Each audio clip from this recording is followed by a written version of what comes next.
जय श्री रामचंद्र जी की। श्री रामचरितमानस चतुर्थ सोपान किष्किंधा कांड।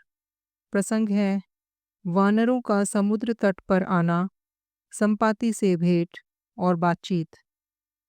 वानरगण मन में विचार कर रहे हैं कि अवधि तो बीत गई पर काम कुछ न हुआ।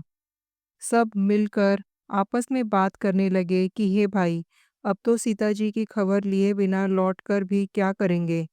अंगद ने नेत्रों में जल भरकर कहा कि दोनों ही प्रकार से हमारी मृत्यु हुई। यहाँ तो सीता जी की सुध नहीं मिली और वहाँ जाने पर वानर राज सुग्रीव मार डालेंगे। वे तो पिता के वध होने पर ही मुझे मार डालते। श्री राम जी ने मेरी रक्षा की, इसमें सुग्रीव का कोई एहसान नहीं है। अंगद बार बार सबसे कह रहे हैं कि अब मरण हुआ, इसमें कुछ भी संदेह नहीं है। वानर वीर अंगद के वचन सुनते हैं किंतु कुछ बोल नहीं सकते। उनके नेत्रों से जल बह रहा है। एक क्षण के लिए सब सोच में मगन हो गए। फिर सब कहने लगे कि हे सुयोग्य युवराज, हम लोग सीता जी की खोज लिए बिना नहीं लौटेंगे। ऐसा कहकर लक्ष्मण सागर के तट पर जाकर सब वानर कुश बिछाकर बैठ गए। जाम्बवान ने अंगद का दुख देखकर विशेष उपदेश की कथाएं कही। वे बोले, हे तात, श्री राम जी को मनुष्य न मानो। उन्हें निर्गुण ब्रह्म, अजय और अजन्मा समझिए। हम सब सेवक अत्यंत बड़भागी हैं जो निरंतर सगुण ब्रह्म श्री राम जी में प्रीति रखते हैं। देवता, पृथ्वी, गौ और ब्राह्मणों के लिए प्रभु अपनी इच्छा से अवतार लेते हैं। वहाँ सगुण उपासक सब प्रकार से मोक्षों को त्याग कर उनके सेवा में साथ रहते हैं। इस प्रकार जाम्बवान बहुत प्रकार से कथाएं कह रहे हैं। उनकी बातें पर्वत की कंदराओं में संपाति ने सुनी। बाहर निकलकर उसने बहुत से बानर देखे। तब वह बोला, जगदीश्वर ने आज मुझे घर बैठे बहुत सा आहार भेज दिया। आज इन सबको खा जाऊंगा। बहुत दिन बीत गए, भोजन के बिना मर रहा था। पेट भर भोजन कभी नहीं मिला। आज विधाता ने एक ही बार में बहुत सा भोजन दे दिया। गिद्ध के वचन कानों से सुनते ही सब डर गए कि अब सचमुच ही मरना हो गया। फिर उस गिद्ध संपाति को देखकर सब वानर उठ खड़े हुए। जाम्बवान के मन में विशेष सोच हुई। अंगद ने मन में विचार कर कहा, जटायु के समान धन्य कोई नहीं है। श्री राम जी के कार्य के लिए शरीर छोड़कर वह परम बड़भागी भगवान के परम धाम को चला गया। हर्ष और शोक से युक्त वाणी सुनकर वह पक्षी संपाति वानरों के पास आया। वानर डर गए। उनको अभय करके उनके पास आकर जटायु का वृतांत पूछा। तब उन्होंने सारी कथा उसे कह सुनाई। भाई जटायु की करनी सुनकर संपाति ने बहुत प्रकार से श्री रघुनाथ जी की महिमा का वर्णन किया। संपाति ने वानरों से कहा, मुझे समुद्र के किनारे ले चलो, मैं जटायु को तिलांजलि दे दूं।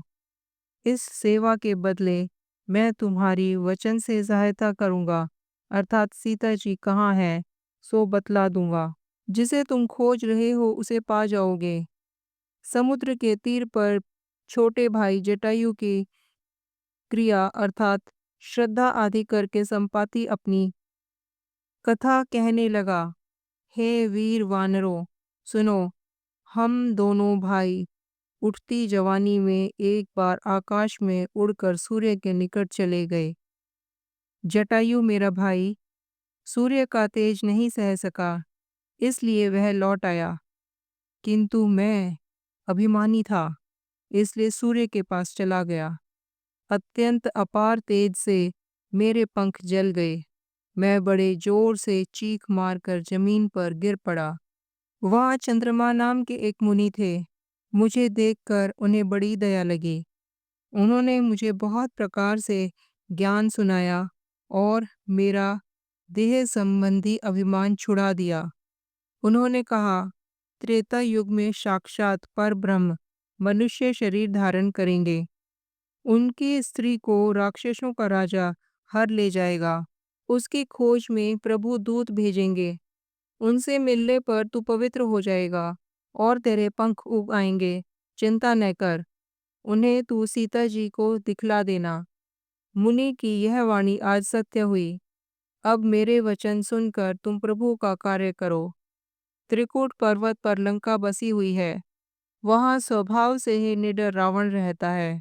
वहाँ अशोक नाम का उपवन है, जहाँ सीता जी रहती हैं। इस समय भी वे सोच में मगन बैठी हैं। मैं उन्हें देख रहा हूँ, तुम नहीं देख सकते, क्योंकि गिद्ध की दृष्टि अपार होती है। इस प्रकार गिद्ध बहुत दूर तक देख सकते हैं। क्या करूं? मैं बूढ़ा हो गया, नहीं तो कुछ तो सहायता अवश्य करता। जो 100 योजन समुद्र लांघ सकता है और बुद्धि निधान होगा, वही श्री राम जी का कार्य कर सकेगा। निराश होकर घबराओ मत। मुझे देखकर मन में धीरज धरो। देखो, श्री राम जी की कृपा से देखते ही देखते मेरा शरीर कैसा हो गया। बिना पाँख का बेहाल था, पंख उगने से सुंदर हो गया। पापी भी जिसका नाम स्मरण करके अत्यंत अपार भव सागर से तर जाते हैं, तुम उनके दूत हो। अतः कायरता छोड़कर श्री राम जी को हृदय में धारण कर उपाय करो। काकभूषुंडी जी कहते हैं, हे गरुड़ जी, इस प्रकार कहकर जब गिद्ध चला गया, तब वानरों के मन में अत्यंत विस्मय हुआ। सब किसी ने अपना अपना बल कहा, पर समुद्र के पार जाने में सभी ने संदेह प्रकट किया। रीछ राज जामवान कहने लगे, मैं बहुत बूढ़ा हो गया, शरीर में पहले वाले बल का लेश भी नहीं रहा। जय श्री सीताराम जी की। जय बजरंगबली हनुमान जी की।